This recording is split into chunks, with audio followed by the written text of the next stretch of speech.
दोस्तों, आखिर क्या हुआ जब भगवान श्री कृष्ण ने अपनी ही पत्नियों को दे दिया श्राप? तो नमस्कार दोस्तों, स्वागत है आप सभी का हमारे YouTube चैनल धार्मिक शास्त्र में। वीडियो में आगे बढ़ने से पहले हमारे चैनल को सब्सक्राइब करके बेल आइकन जरूर दबाएं। साथ ही कमेंट बॉक्स में जय श्री कृष्णा राधे राधे अवश्य लिखिएगा। दोस्तों, श्री कृष्ण अपने प्रेम और लीलाओं के लिए पूरे विश्व में प्रसिद्ध हैं।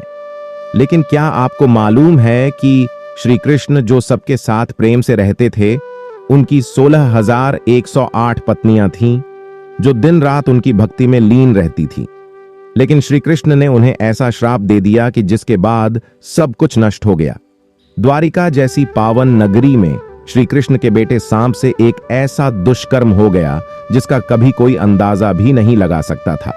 महाभारत युद्ध के खत्म होने के बाद भगवान श्री कृष्ण अपनी 8 पत्नियों और सभी यदुवंशियों के साथ अपनी नगरी द्वारिका में रहने लगे। उनकी 8 पत्नियों के नाम रुक्मणी, जामवंती, सत्यभामा, कालिंदी, मित्रबिंदा, सत्या, भद्रा और लक्ष्मणा था। लेकिन इनके अलावा श्री कृष्ण की 16,100 पत्नियां और थीं। कौन है यह 16,100 पत्नियां और कैसे हुआ श्री कृष्ण के साथ इनका विवाह? आइए जानते हैं। भागवत गीता के अनुसार प्रागज्योतिषपुर नगर के राजा नरकासुर नामक दैत्य ने अपनी माया शक्ति से इंद्र, वरुण, अग्नि, वायु आदि सभी देवताओं को परेशान कर रखा था। वह संतों को भी त्रास देने लगा था। उसने राज्यों की राजकुमारियों और संतों की स्त्रियों को भी बंदी बना लिया था। जब उसका अत्याचार बहुत बढ़ गया तो देवता और ऋषि मुनि भगवान श्री कृष्ण की शरण में गए। भगवान श्री कृष्ण ने उन्हें नरकासुर से मुक्ति दिलाने का आश्वासन तो दे दिया, लेकिन इस राक्षस को स्त्री के हाथों मरने का श्राप था। इसीलिए श्री कृष्ण नरकासुर राक्षस का संहार करने के लिए अपनी पत्नी सत्यभामा को सारथी बनाकर ले गए और उसका वध कर सभी कैद कन्याओं को मुक्त कराया। तभी ये सभी 16,000 कन्याएं श्री कृष्ण से कहने लगीं कि आपने हमें मुक्त तो कराया, लेकिन अब हम जाएंगे कहां? क्योंकि इस राक्षस ने हमारे परिजनों को पहले ही मार दिया है। इनमें से कुछ कन्याओं के परिजन जिंदा थे जो उन्हें चरित्र के नाम पर अपनाने से इनकार कर रहे थे। तब भगवान ने इन सभी कन्याओं की व्यथा सुनी और सभी से एक साथ विवाह रचाया। इस दौरान भगवान श्री कृष्ण ने एक साथ 16,000 रूप रखे थे। श्री कृष्ण ने उनसे विवाह तो किया था, लेकिन उन्हें अपनी अर्धांगिनी के रूप में स्वीकार नहीं किया था। अब यह 16,000 पत्नियां द्वारिका में ही श्री कृष्ण की भक्ति कर अपना जीवन बिताने लगीं। और फिर एक बार नारद मुनि द्वारिका में पधारे, लेकिन उस समय सब अपने काम में व्यस्त थे और श्री कृष्ण के बेटे सांब ने नारद मुनि पर ध्यान नहीं दिया। इस बात को नारद मुनि ने अपना अपमान समझ लिया और सबक सिखाने की सोची। उन्होंने सांब के साथ उनकी अन्य पत्नियों को मदिरापान करवा दिया। मदिरापान करने के बाद सब अपना आपा खो बैठे। कहते हैं सांब इतना सुंदर और आकर्षक था कि कृष्ण की कई पटरानियां भी उसकी सुंदरता के प्रभाव में आ गई थीं। इसीलिए सांब के नशे में चूर होने का फायदा उठाकर श्री कृष्ण की 16,000 पत्नियों में से एक ने सांब की पत्नी का भेष बनाकर उसके कक्ष में चली गई और वो दोनों नशे में दुष्कर्म कर बैठे।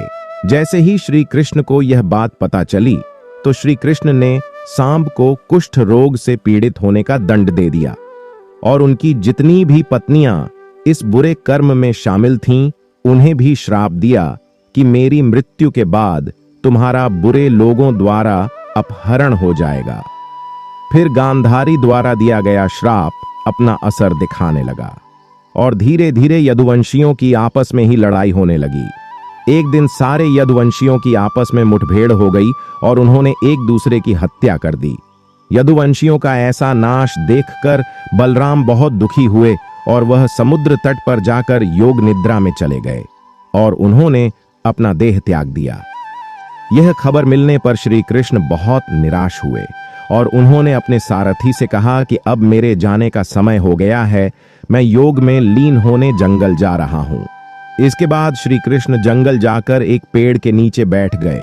इसके बाद एक शिकारी वहां पर शिकार करने आया और उसने श्री कृष्ण के पैर के तिल को मृग की आंख समझकर तीर मार दिया और तीर लगते ही इस बात का बहाना बनाकर भगवान श्री कृष्ण ने अपना देह त्याग दिया और बैकुंठ धाम चले गए। इस बात की खबर अभी उनकी पत्नियों को नहीं थी और जब अर्जुन श्री कृष्ण से मिलने द्वारिका पहुंचे तो उन्हें वहां का हाल पता चला। यह सब देख अर्जुन बहुत दुखी हुए और वहां जितने भी यदुवंशियों के शव थे उनका अंतिम संस्कार करके अर्जुन द्वारिका के बचे हुए यदुवंशी और श्री कृष्ण की पत्नियों, बच्चों, बलराम की पत्नी और सारा धन लेकर इंद्रप्रस्थ की तरफ निकलने लगे। द्वारका नगरी जैसे ही खाली हुई वैसे ही वह समुद्र में समा गई, मानो कि समुद्र जैसे सबके जाने का इंतजार कर रहा हो। यह सब श्री कृष्ण की ही लीला थी। अर्जुन ने श्री कृष्ण के देह त्यागने की खबर उनकी पत्नियों को नहीं बताई थी। अर्जुन के साथ बचे हुए यदुवंशी और श्री कृष्ण की पत्नियां इंद्रप्रस्थ की ओर दौड़ने लगे, लेकिन इस बात की खबर आसपास के गांव में फैल गई। धन और स्त्रियों की लालच में कुछ डाकुओं ने अर्जुन पर हमला कर दिया और लूटपाट मचाने लगे। उस समय अर्जुन ने जब अपने अस्त्र उठाए तो उनके अस्त्रों ने काम करना बंद कर दिया। तब अर्जुन को एहसास हुआ कि उनकी सारी शक्तियां खत्म हो गई हैं। बहुत प्रयास करने के बाद भी अर्जुन श्री कृष्ण की पत्नियों और धन की रक्षा नहीं कर पाए। डाकू सब कुछ लूट कर चले गए और श्री कृष्ण की पत्नियों को भी अपने साथ ले गए। अब बस श्री कृष्ण की केवल 8 पत्नियां और कुछ सेवक ही रह गए थे, जिसे लेकर अर्जुन इंद्रप्रस्थ को चले गए। वहां पहुंचकर अर्जुन ने राज्य में सबका स्थान बताकर अपना कर्तव्य पूरा किया। भगवान श्री कृष्ण के प्रिय पुत्र वज्रनाथ मथुरा के राजा बन गए। इसके बाद अर्जुन ने श्री कृष्ण की पत्नियों को श्री कृष्ण के देह त्याग की बात बता दी, जिसे सुनने के बाद रुक्मणी, जो कि मां लक्ष्मी का अवतार थीं, उन्होंने अपनी शक्तियों से अपना देह त्याग दिया और वह भी श्री कृष्ण के पास बैकुंठ धाम चली गईं। जामवंती ने भी अपने प्राण त्याग दिए और सत्यभामा और बाकी की पत्नियां जंगल में तपस्या के लिए चली गई और वह वन में केवल फल और पत्तों का भोजन कर श्री हरि की आराधना करती रही और समय आने पर श्री हरि में ही विलीन हो गई। तो दोस्तों, इसी के साथ इस वीडियो में बस इतना ही। आपको यह खास जानकारी, यह वीडियो अच्छी लगी हो तो इस वीडियो को एक लाइक और शेयर जरूर कीजिएगा। साथ ही चैनल को सब्सक्राइब करके बेल आइकन को प्रेस कर दें ताकि ऐसी ही ज्ञानवर्धक जानकारी आप तक हमेशा पहुंचती रहे। धन्यवाद। जय श्री कृष्णा। राधे राधे।